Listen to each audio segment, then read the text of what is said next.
Hi, Paul. Hi, Yeardley. How are you doing? I'm doing great. How are you? I'm so good. It's so great to have you on Small Town Dicks. Oh, I am so happy to be here. So we want to know, how did we persuade you to join us here on Small Town Dicks? Oh, it was a lot of arm twisting. Not the truth.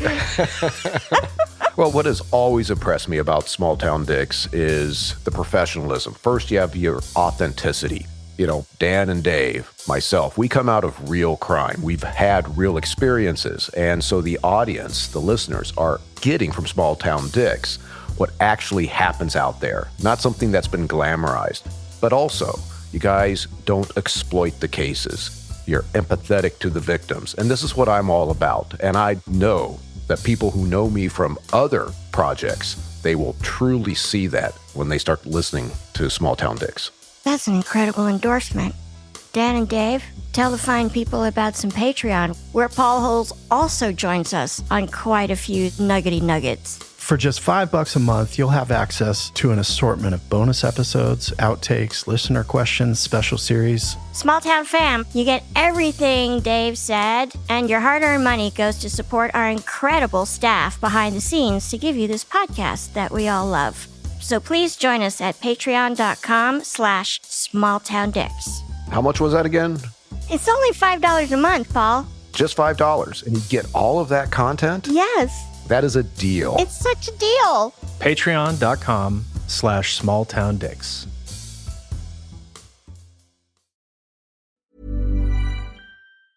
I'm Ash. And I'm Elena. We host the hit show Morbid. Normally, we focus on what happens in the lead up to death. But this time, it's about what happens next. If you had the chance to be brought back to life hundreds of years in the future, would you take it? Lawrence Pilgrim, a lifelong scientist, planned for death his entire life. Because for him, death wasn't the end. It was just the beginning. Wondery's new podcast, Frozen Head, tells the story of a man obsessed with immortality and the lengths he'll go to bring his wife with him against her wishes, tearing their family apart in the process. Follow Frozen Head wherever you get your podcasts. Hey, Prime members, you can binge the entire series ad-free on Amazon Music. Download the Amazon Music app today.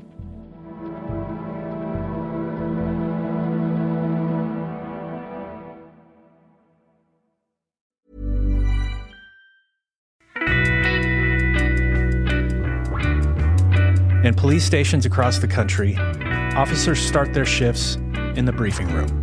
It's a place where law enforcement can speak openly and candidly about safety, training, policy, crime trends, and more. We think it's time to invite you in, so pull up a chair. Welcome to the briefing room.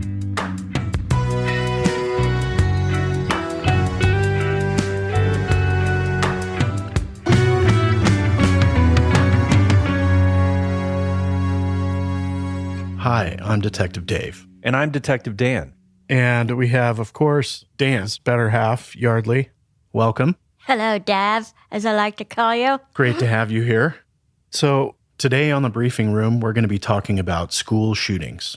We're going to focus on school safety, specifically how prepared or unprepared our classrooms are for an active shooter. You're going to hear from two teachers who work in the state of Texas where policymakers have found themselves in the tragic shadow of the mass shooting in Uvalde that left 19 children and 2 adults dead. We're asking these teachers how safe they feel, what could be done better to prepare them, what kind of training they're getting, and what is their relationship to local law enforcement. But before we get into the bigger conversation, I think you two should explain what the Briefing Room podcast is about. It was Dave's idea. He should talk about it. Happy to. I think for us, Small Town Dicks is so focused on individual cases. You know, they might be 2 or 3 episodes long, but an individual case, we talk to the detective who explains their investigation. Through this process, we were getting a lot of questions, and we had broader subjects that we wanted to talk about that impact law enforcement and their communities, but they're not case specific. It's a topic. And it reminded me of sitting in briefing before your shift, where the watch commander provides background on what's happening in our city since your last shift. And in this instance, it's an opportunity for us to really talk about what cops are doing out on the street from day to day, why cops do what they do, and also to discuss where cops go out of bounds. I agree. I think an unintended benefit that we've gotten out of this podcast is having an opportunity and a platform where we can educate the public a little bit on how we do business and why we do it the way we do it. Also, like Dave pointed out, there are plenty of examples of when it goes wrong. And I think this is a unique opportunity and platform to address some of those things. And hopefully we can provide the answers to our listeners. Do you worry that the briefing room might be too inside baseball, so to speak, like only for those who are in law enforcement or really follow law enforcement? Basically, who is the briefing room for? The briefing room is for anyone who wants to understand the perspective of law enforcement. The first FTO I had, first field training officer I had, his name was Dan also. Dan instilled in me that we have an opportunity to educate when we're out on patrol, when we go to a call, when we make a traffic stop. It's not always about enforcement. In a perfect world, the relationship between the public and the police is like we've talked about in prior Behind the Badge episodes. We talk about this social contract between the police and the public they serve, that if law enforcement is violating the terms of that contract, you lose public trust, you lose legitimacy. And in a perfect world, we work harmoniously. The community feels served and they feel like they're a part of the solution. That's the perfect world. We don't live in a perfect world, but we can adjust, and that type of system seems to be fractured. I would say that it's obviously fractured. In these tumultuous times, do you think that the briefing room could build a bridge between communities and policing, whether you're for or against police? That's a tall order. However, I hope that the briefing room lends itself to a more trustworthy relationship between the police and the public, that we provide information that allows the public to understand where the police are coming from. Of course, the public has a say in how police departments move forward. We're serving the community. We're all on the same team, even though it doesn't feel that way a lot of times. I'd be living in a vacuum if I thought that the entire public thought that police officers were great and all we do is help people. It's clearly not the case. This is just an opportunity for us, our little team, to say, this is my experience in law enforcement, and all we can be is genuine. What does it mean to you, Dan and Dave, to be veteran law enforcement officers? We often talk about that it shouldn't be a job.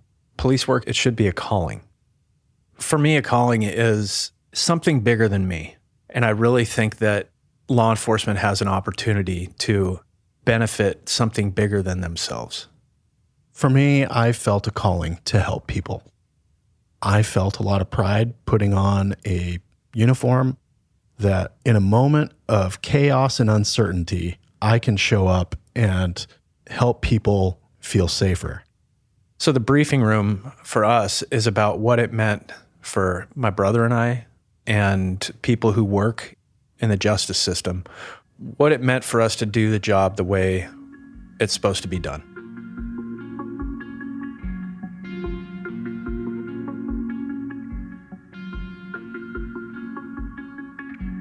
Thurston, Columbine, Parkland, Sandy Hook, Uvalde. Everyone knows what these names mean. Education Week, which tracks school shootings, counted 51 last year. 51 school shootings in 2022. That was the highest number since tracking began 5 years earlier. 39 people were killed and 101 were injured. The worst was in Uvalde, Texas. There's plenty to debate around the causes and solutions, from gun control to mental health. What we wanted to focus on today is training. We wanted to know what kind of training our teachers received regarding active shooters. So we invited two teachers who work in the Texas public school system. Neither of these teachers has been a part of an active shooting, and neither are from Uvalde. But who better to talk to about best practices for school safety than the people who are unfortunately on the front lines? Our teachers. We are very grateful to have two guests. Jennifer, welcome. Thank you. It's nice to be here. And we have Kenzie as well. Thank you for being here. Of course. Thanks for having me. So, kind of some background. You don't have to say the specific city that you're in, but give us an idea of your school district, what grade levels you teach, and kind of an idea of class sizes and anything else that's important about your specific school. Jennifer? I'm in a public school district. I've taught in 4 districts in this area in my career. I've been a teacher this is my 26th year. And I've done everything from kindergarten through 12th grade, except for middle school. I'm currently in a kindergarten and first grade combination class, and I have 19 students. What's your favorite age group? I love kindergarten and 12th grade the best.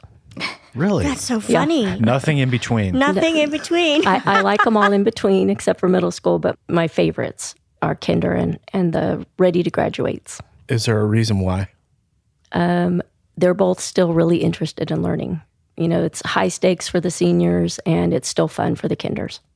And you said 19 students in your class currently? Currently, yes. And Kenzie? Yeah. So on the opposite end of the spectrum, this is my second year of teaching. I am in also a public school in a different part of Texas than Jennifer. My school district is fairly affluent, but my particular school is a Title I school. And I have only ever taught first grade. I student taught first grade, and then last year and this year I've been in the same school in the same grade level, and I currently have 22 students. Okay. And what's a Title I school? So Title I is essentially they look at our percent of kids who are on free and reduced lunch, so low-income families. And all that means essentially is that we get extra funding from the government to help with those students, giving them extra opportunities, extra programs at school. I'm also in a Title I school, but in my district, we don't get extra money to buy things for the kids. So you're lucky, Kenzie. Yeah, we're very fortunate. Always comes down to budgets, right? And Kenzie, your age group again? First grade, so 6 and 7. Okay. Kenzie, if the teachers are also given some funds to spend on their classes, what do you spend it on? Yeah, so last year, because it was my first year, the district gave me $150. This year, every year after, teachers get $100, and that's like you said, like a budget thing approved within our district. I'm very lucky that my school particularly gets a lot of donations of school supplies, so I didn't have to spend most of mine on school supplies for individual students. But I spent most of mine last year on things to kind of get my classroom set up. So a class set of clipboards, class set of whiteboards, a lot of markers and crayons and that kind of thing. And then this year, I bought a lot of books, a lot of children's books to kind of fill up our library a little bit more. And then I have also bought snacks before. And Jennifer, I saw you nodding while Kenzie was describing those things. Similar circumstances for you? Yeah, absolutely. Our school does hand out backpacks with individual school supplies at the beginning of the year for the kids, but, kinder and first grade students, a box of crayons lasts them about, 15 minutes. It takes them to break them and lose their scissors and cut everything up. So, yeah, we spend a lot of money replacing those things as the year goes on. I can't imagine $100 or $150 goes very far. No, not at all. It doesn't. You have to make fairly critical decisions on what you're going to spend money on and bring into your classroom. But at the same time, having to worry about that and then having to worry about violence. And my understanding is about 40 states require school districts to put on some sort of training that has to do with active shooters. And I'm guessing in the state of Texas, it's no different. Yes, at least for my district, we have to. I'm assuming it's a statewide thing. Yeah. And Jennifer, do you remember the first time active shooter training was even brought up as a topic? Yeah, they don't bring it up specifically as active shooter training. It's one of the drills that we practice monthly. We have a monthly fire drill and then one additional. So probably twice a year we do an active shooter drill in class with the kids. And for my district, at least, the training is one 30-minute online self-paced critical incident training is what they call it. Do you recall how many years ago the first critical incident or active shooter related trainings were kind of floating around in schools? It's been about 5 years that it's been required beginning of the year training, but it's been around probably 10 years as far as counting it as one of the drills that we do monthly. As an educator with a wealth of experience, is there a point early on with these drills where you're thinking to yourself, what on earth is happening that we're having to have these drills in a school? Definitely. If you think that I need to know how to do that, then probably before we're doing a drill, I should have some type of a heads up or training or like what's the objective? Because it seems to me, and it always has been, that the objective is just to get the kids to cooperate with the drill so that they can check off that box. Okay. And so the feeling I'm getting is that the training is more just to say we did it rather than it being very practical and realistic. Absolutely. Is that accurate for you as well, Kenzie? I have a completely different experience. Our district currently requires us to have our active shooter, quote unquote, training every other year. So every 2 years, you have to have it updated. Because this is only my second year, I don't know when that was implemented, but I did get the impression that my coworkers had done it at least once or twice before. So I would assume about the same timeline that Jennifer's saying. Ours is actually where the local police department comes in and they give us the statistics of, in an active shooter situation, the first 5 minutes is when the majority of the damage is done. And really kind of explaining that even if the police department's across the street, they can only get there so fast. So kind of helping us to frame it as this, unfortunately, does then fall onto our shoulders and being our responsibility. And then we got split up into groups and they ran us through 3 different scenarios where the first one, we were told to hide. We could not fight back. We could not do anything to defend ourselves. We just had to find a hiding spot in a classroom. And they came in with Nerf guns and 2x4s on hinges slapping together to make the gunshot noise and tried to find us and shoot us and whatever. Then the second time, they brought us back into the main area. We talked about it. How did it make us feel? Did we feel like that was the most efficient way to save ourselves, that kind of thing? The second time through, we were told to use whatever we could to block the door and to keep the shooter from coming in. So everybody was in like groups of 10 or so, and we were all in different classrooms. And my group, we pushed bookshelves and desks and stacked chairs, and I think they gave us like 30 seconds to do it. And then once they tried to get in the door, we were throwing things at them. And then we came back out and talked about it. And that time, no one got shot in my room. The first time, we all got shot. And then the last time they did it to where it was imitating almost a passing period. So we were supposed to be just walking back and forth in the hallway. And then when we heard the noises, we were supposed to find a room. And that time, me and a few of my coworkers actually opened a window and got out the window. And so when we came back and talked about it that time, he explained to us that for so long, the advice to teachers has been, stick them. And I remember we went into lockdown when I was in kindergarten because somebody robbed a bank across the street. So this has been going on since I was a kid. And the whole premise of it was just you sit in the corner in the dark and you lock the door and you wait for it to be over. But as we know, if you're all sitting together in one location, it's going to take him 5 seconds to take everybody out. So the officer explained to us that the best things that you can do, your first option should always try to be get out. You should always try to get out. And I have gone into my room after that training, made sure my window's open, figured out where I would take them, how I would get them out, how to keep them calm. And if you can't do that, then you basically arm the kids with scissors and heavy things to then throw at the person should they get in your room. Wow. I see Jennifer's like, well, we didn't get that kind of experience. Nope. And do you wish you had, Jennifer? Yeah, that would be a lot more useful. It is printed as an option in the little guidebook of possible responses of which drills are going to be happening and how to respond for each one, but absolutely no practical application. And none at my particular school, we don't have windows that actually open. Nobody could get out a window. We'd have to break it. And so, Jennifer, after the Uvalde shooting, has your school district recognized, hey, we've got some gaps in our training, we need to get on this? Or is there kind of this that only happens in other places?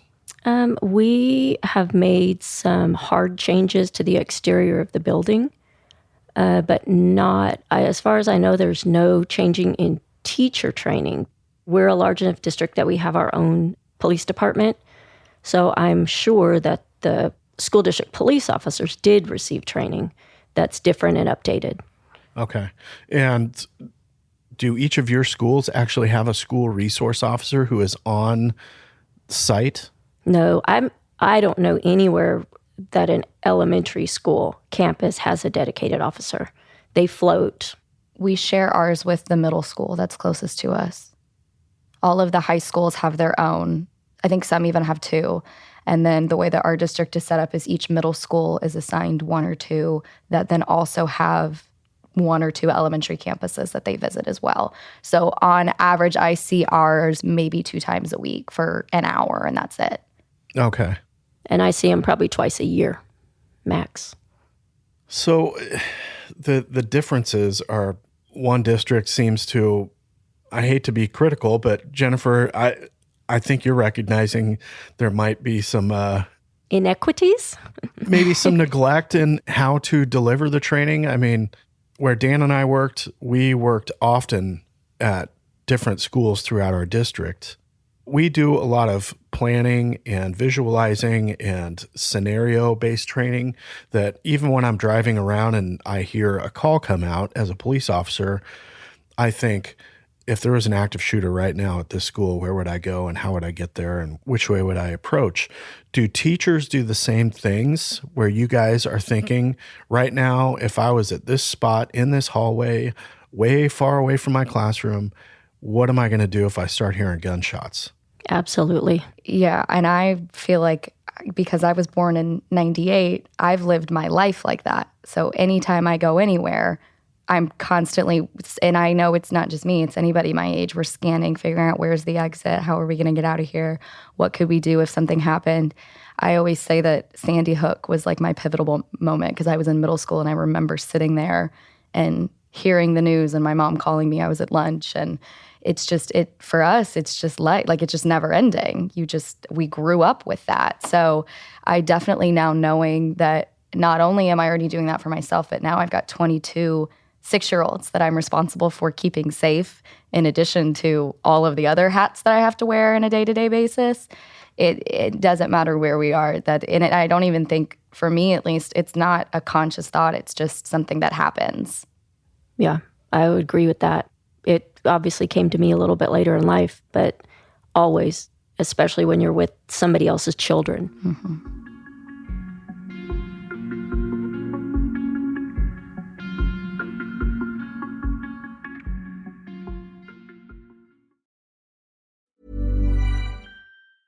I'm Ash. And I'm Elena. We host the hit show Morbid. Normally, we focus on what happens in the lead up to death. But this time, it's about what happens next. If you had the chance to be brought back to life hundreds of years in the future, would you take it? Lawrence Pilgrim, a lifelong scientist, planned for death his entire life. Because for him, death wasn't the end. It was just the beginning. Wondery's new podcast, Frozen Head, tells the story of a man obsessed with immortality and the lengths he'll go to bring his wife with him against her wishes, tearing their family apart in the process. Follow Frozen Head wherever you get your podcasts. Hey, Prime members, you can binge the entire series ad-free on Amazon Music. Download the Amazon Music app today.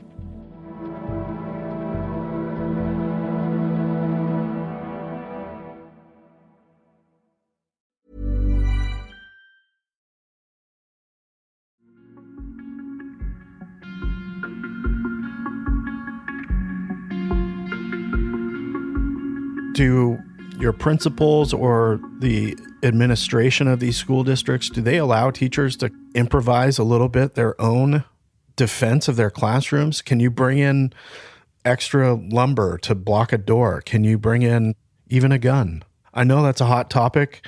Guns don't belong in schools, but do they allow you guys to bring in things, or are there school policies against bringing in your own protection? For my own personal school, the amount of improvisation that we do, I mean, mainly what it is, we have windows in our doors, and when we're doing our lockdown drills, you have to cover up the window. So it's kind of, we sew our own curtains to cover the window. Seriously? Yeah. You do what you have to do. Yeah, that's what we have. We're given fire hose, like chopped up fire hose, because if you put it over the top of the door where the hinge is, that it won't open. And at least based on that training, I don't know about school policy, but they have pretty much told us you have the autonomy of saving your class. So do what you got to do, and that's fine. And then anytime we do drills and stuff, you know, we do the same as what she's saying, where they just cover the windows, cover the doors, and that kind of thing. But we were instructed to kind of teach our kids to use the scenario of a bear. There's a bear that broke loose. It got into the school. What are we going to do if that bear comes in our classroom? You're going to throw things at it. You're going to, you know, we're not all going to just sit here, because if we just sit in the corner together, then the bear could get to us easier. So they've made such a horrifying topic kid-friendly in a way, so that you can teach those kids what to do should that situation, God forbid, ever happen, without scaring them and telling them what's going on. But I do really appreciate that they've given us the autonomy of deciding what can we do that's best in that situation. Are there discussions that occur amongst teachers where you talk about different technology that's out there regarding how to secure a door, or what are your thoughts on those things? Yeah, I giggled when you said that, because I remember this summer my teammates and I talking about what we were putting on our Amazon wish list for our classrooms, and we all put like privacy screens for the windows on our doors, and 2 or 3 of my teammates put door jams, like the ones you take to hotels that you put in the door and then shut the door on. So yeah, we discuss it, and unfortunately you just kind of have to take the emotion out of it and discuss it as if this is just something I'm adding to my classroom wish list for the year, and let's hope I don't need it, but that way I have it. Yeah, same. We do the same thing. Absolutely. We talk about it and come up with our own ideas and little things that we can improvise that we can use ourselves for sure. And Jennifer, is there frustration? I'm pretty shocked at the level of training that you guys haven't received. Clearly, I'm not slighting you. It's what's offered is what's offered. It sounds like teachers are already having their own discussions about these matters. But to see one school district that is more up to speed than one that seems to be kind of in the dark ages when it comes to this training. Absolutely. I'm actually as shocked as you guys are hearing about the differences between Kenzie's school district and my district.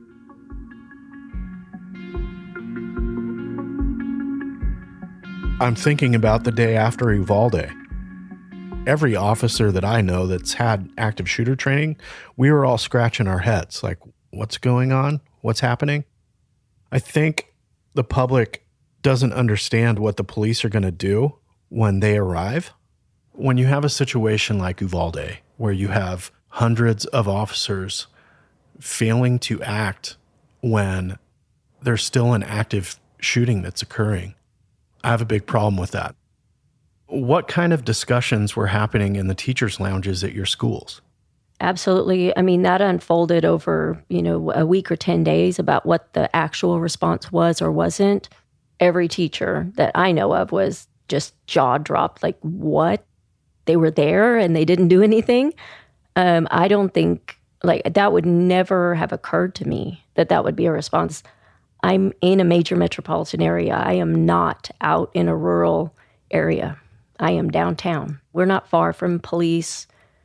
We have plenty of available response. I would never think of that being the response or that happening. Well, and I think we saw a very small version of that. Wasn't it the Parkland shooting where the SRO left? And everybody was at the time, it was like, what are you doing? And for him, at least you could say he's one person. So he got scared. He didn't have, backup, whatever. But for us, when watching Uvalde, the worst part, I think, for me was watching the video footage of them standing in the hallway, just standing there. And knowing that there were parents trying to get in the building, that they were arresting and putting their energy on that instead of putting their energy towards the people inside the building. And then there was the whole thing where the woman, they said the teacher was the one that left the door open, and then it came out That wasn't true, that the teacher didn't leave the door open. I remember that. Yeah, so it was like the whole thing just felt like, why are we deflecting from the fact that you didn't do your job correctly? And once again, just like everything else, trying to put it on the teacher. And that's, I think, where a lot of our, speaking for myself, but I feel like most of us feel the same way, is we already we're teachers. We are parents, in a sense. We are counselors. We are therapists. We are nurses. We are peer mediators. Like we, especially in lower elementary, we are doing everything all day long, having to make, upwards of 1,000 spur of the moment decisions every day. And now you're going to add this onto that also? And we can't even count on you helping us. So I think that's, for me at least, it was like, it made me feel very hopeless. Yeah, it's crushing. Mm-hmm. Kenzie, I understand why parents, after watching cops do nothing, I understand why parents were so upset outside that scene. Get in there and do something. You're the ones with guns. The shooting's occurring, and you wait for 10 minutes, then a half an hour. Now you're at 45 minutes, over an hour, and there's no change in the police response. I 100% understand why parents would say, you know what? I'm going to go protect my child, since they won't. I understand that reaction 100%. And there's an elephant in the room that we have to talk about, that law enforcement's just like every other job. Law enforcement has people that have no business being police officers who are carrying guns and badges. And the fear factor, I've seen folks on calls freeze up that I would have never expected to freeze up. And then later on, you're like, oh, he froze up again. There are cops out there that have the freeze response. There's also cops out there that are like, well, my commander just ordered me not to enter that building. So no matter what, I'm not going to be insubordinate, because then I'm going to get suspended if I tell this chief where to stick it, because I know that's a stupid order. There's guys that are afraid to do that. And I understand that dynamic as well. Like, I'm going to tell my boss, screw you, I'm doing whatever I want anyway. Yeah. Sure. But an officer is expected to follow orders. Officers can disregard an order if it's unlawful. An officer has some discretion and can address that with the person giving them the order, but you can't just go off and do your own thing. There has to be a reason why you are refusing an order. It's imperative in one of these chaotic, enormous mass shooter type situations where you have a crime scene that is hundreds of yards long and it's in a building that's, tens of thousands of square feet. It is imperative that everyone is on the same page. This is why we follow orders. So you have a cohesive unit that has the same goal, same objectives, and that group is working with the same set of facts and information. When we deviate from that, we have problems. However, when we're talking about refusing orders, if command staff at that Uvalde scene told everyone in that building to stand down, those officers are in a really difficult situation. Do I disregard the order and now I'm insubordinate? Is there a reason why that order is being given? Is there information that I don't know? In this case, it seemed like just simply an order for inaction, which is, it's unacceptable. It's unforgivable in this situation.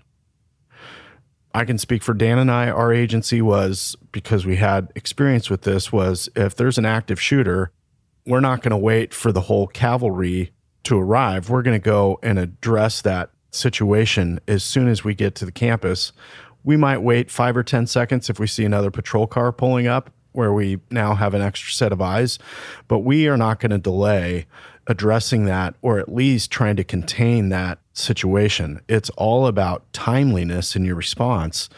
And I guess that's probably for law enforcement who have trained on active shooters that we're going hunting. It is a hunting expedition, which means actively pursuing and hunting bad guy. The lack of urgency at Uvalde is kind of a head scratcher for us. And when I say it's a head scratcher, it really just pisses me off. I don't know what they're doing. They don't know what they're doing. People can accuse me of being a Monday morning quarterback and say, well, you don't know what you would do in that situation. I'd say, well, I know what I wouldn't do. It was what I saw with command staffs in action the day of the Uvalde shooting. It was shameful.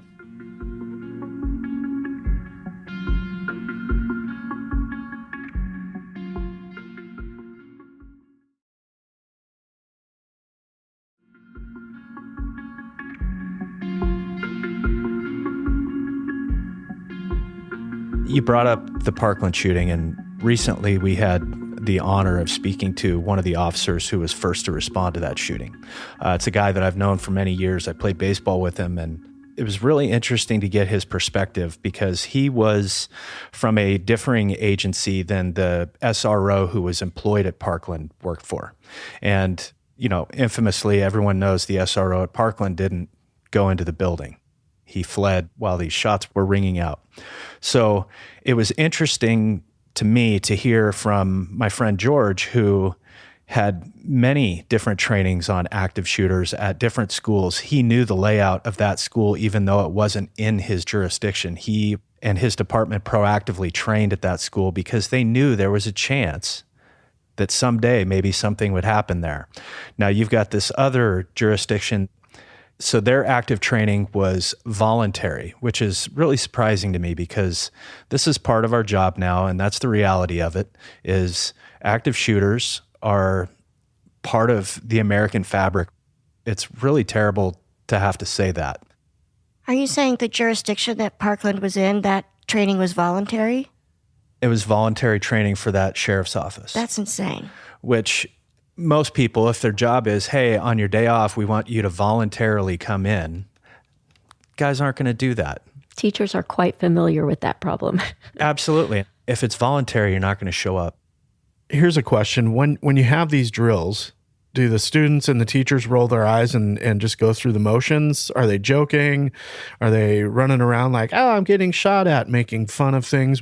What's the reception of these trainings in your district, Kenzie? Yeah, at least, again, speaking from lower elementary, the key with young kids is you have to walk that line of serious without scaring them. And we have long conversations about this at the beginning of the year. We, similar to Jennifer, we do a fire drill every single month, which is mandated by the state. And then we do 2 lockdown drills a year. So one in the fall and one in the spring. And we use the lockout, hold, secure, those emergency systems. And when we do a lockout, we still do what we did when I was kids, where we gather them in kind of the back of the room, we turn the lights off, we lock the door. And I like to have conversations with mine while that's going on about, we do this to practice it, because if you practice it, you don't have to think about it if it ever was to happen. Same thing with fire drills. We do this to practice so it is in your memory and you know where to go and where to find me should it ever actually happen. And I try to give them real examples of, when I was in middle school, there was a kid who caught the orchestra room on fire because he put popcorn in the microwave for too long. And so I'll tell them stuff like that. And then they kind of think it's funny, but then it's like, okay, well, it happened to her, so it could happen to me. I tell them the story of the guy that robbed the bank when I was in kindergarten, and that's the only time in my life I ever had a real lockdown, but I still remember it, and this is why we do what we do. So I would say, from what I noticed, we're very serious when we do stuff like this, and we make them take it seriously. As far as middle and high school go, it's very hard, I think, to make high school and middle school kids take drills seriously. And I also think that with this generation, especially, humor is the way that they cope. So by making light of a situation and giggling and laughing at something, deep down, they know that this is a possibility. And a lot of them have, again, just like I did, grown up seeing this and just assume that this is just how life is because it's the only life that they know. Yeah, I agree. My kids are very serious. They don't maybe understand the actual possibilities, but they know that we're doing this for a serious reason and that they need to behave, and they're all very compliant for the most part. They understand and they pay attention, and I do the same thing. You know, we do it with all of our procedures at the beginning of the year and let them know that it is serious and that we're doing it to keep everybody safe, just in case something scary did happen. We need to practice, and they're very, very respectful of it. They do know it's a real possibility. They've seen it, and they know it's kids their age, and they recognize themselves in these situations. And so they are a little bit silly during the drills, but you still get 99% compliance, and they are looking to authority to call the shots in those situations. And the parents of these students, when the new school year started back in August or September, what's the mood and the temperature with parents after Uvalde? That happened the last week of school for my district, and there were a lot of kids that did not come back after that. That was the end of their school year. There was a lot of discussion with parents that it was very difficult for them to send their child to school. Just a very emotional response from parents, especially of small children, and being in Texas.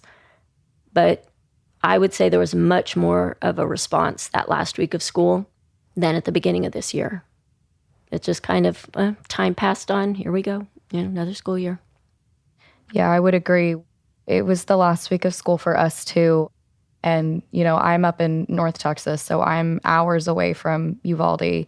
And, our district and our principal sent out an email, and I don't feel like I at least saw that we had a bunch of students absent that last week. I had a couple parents that did reach out to me and say, we've talked with them about this at home, so if they bring it up at school, that's why. But for the most part, I didn't really notice any changes with parents at school. I would say that it was the teachers that I noticed that were just more visibly shaken up and upset. And then in coming back to school during our professional development week, we went through a decent amount of training on what TEA, our Texas Education Agency, what they had handed down as far as in the wake of Uvalde, this is what's changing. Your door has to be locked at all times and has to be closed. If TEA comes in to audit us and my door is propped open because I have a kid going to the bathroom and I left it open, we would fail our audit. So they definitely cracked down on all of those safety measures, trying to ensure that we are more safe. I did have a coworker that said that they had a student in their class, I want to say it was 3rd or 4th grade, that had a bulletproof backpack that they came with at the beginning of the year. And I know they sell those, and that's horrifying and sad, but that's the only thing that I've seen as far as the parents are concerned. Kenzie's talking about TEA and that there are some guidelines that were released. And Jennifer, you've been doing this for 26 years. I mean, that's a long time. It is. These guidelines that come down, I'm sure things have changed over the years from when you started your career to now.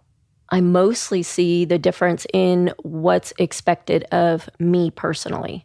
Like, I can't leave my classroom door open. If I need to go take a child, a parent calls and needs the child to come to the office to go home for an appointment, I have to have a badge and a key for 2 kids to get through the door so that kid can get into the office, and then somebody else is designated to open the door when they knock, and you have to teach the kids not to open the door for adults. They can only open the door for students that they know. And if we're out on the playground and somebody needs to go to the bathroom, if you're the only teacher out there, they're not allowed.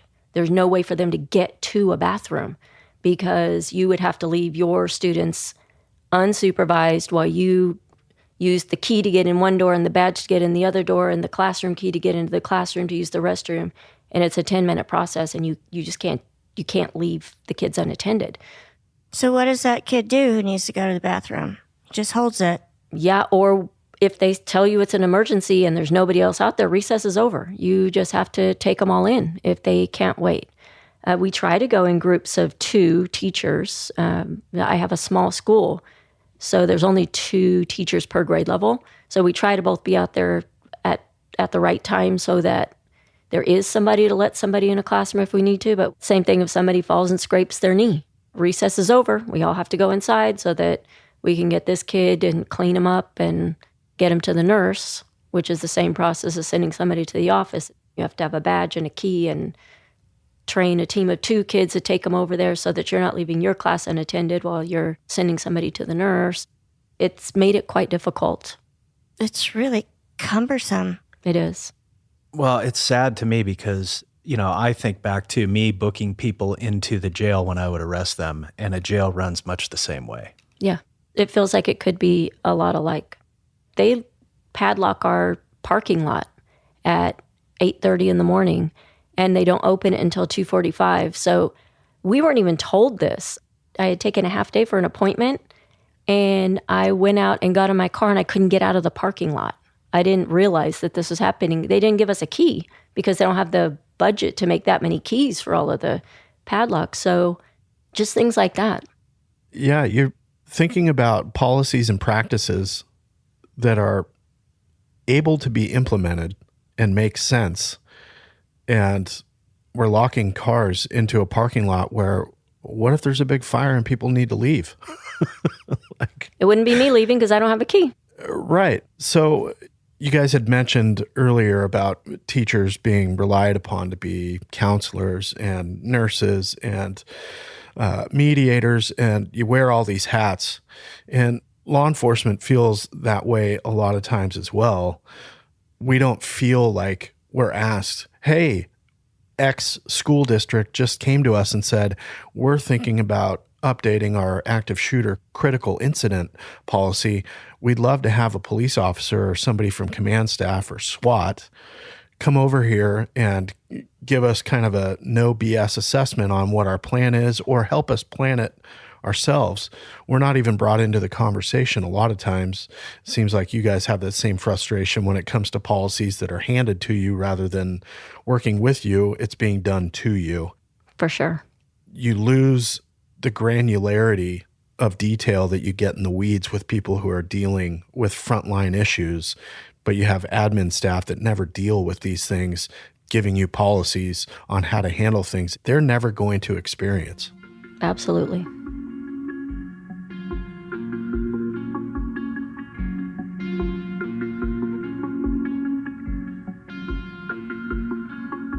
So you all have talked about how these trainings have evolved over the last few years, and there's some criticism that these training scenarios can feel so realistic that they become their own traumatizing experience, even as the goal is to be prepared for the absolute worst. As Dan said, the unfortunate reality is that active shooters are part of American life now. So my question is, how do you see this critical incident training evolving in the future? Where else do you think it can go?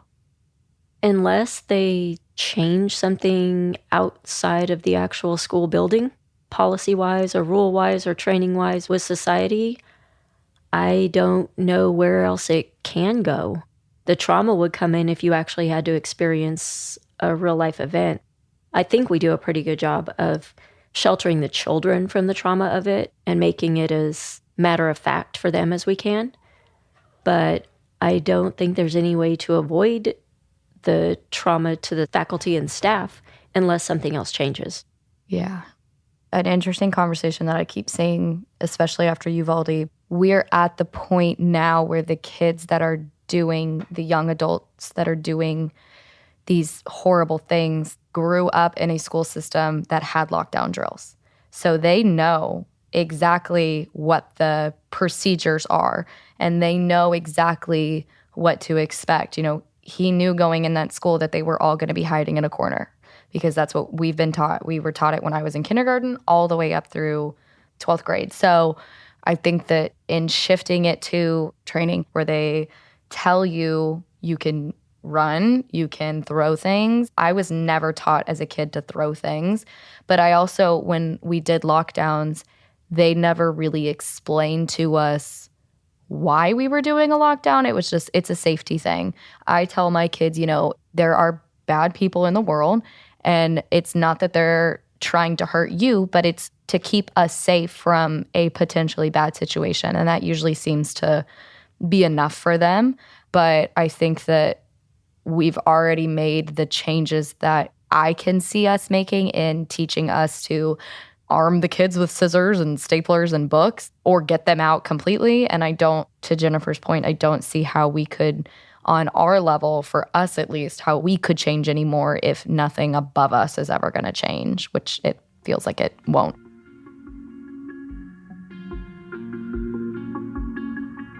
That's it for this episode. Jennifer and Kenzie will be back next Friday for part 2 of this series. We'll also have Detective Aaron, a former school resource officer, who will provide the law enforcement perspective. And Dan and I will share our thoughts about ways to improve awareness and training.